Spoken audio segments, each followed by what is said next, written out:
साधना भाजी का हाल चाल बा? ठीक है भैया। और घर सब ठीक है? हाँ। अब छुट्टी में कब घर जाओ आप?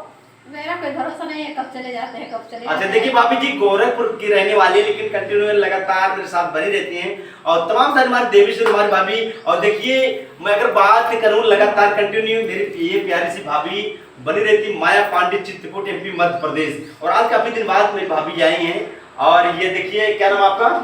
हम मिथिलेश रायबरेली और सीमा वर्मा रन्नो ऑफिशियल और मिथिलेश भाभी और उसके बाद ये शीला तिवारी भाभी जी हैं और आशा भाभी। तो कहाँ सुने वो साधना? नाच के सुनाए देना साधना। रसीली मेरी गगरी भर दो भरा दो रसीली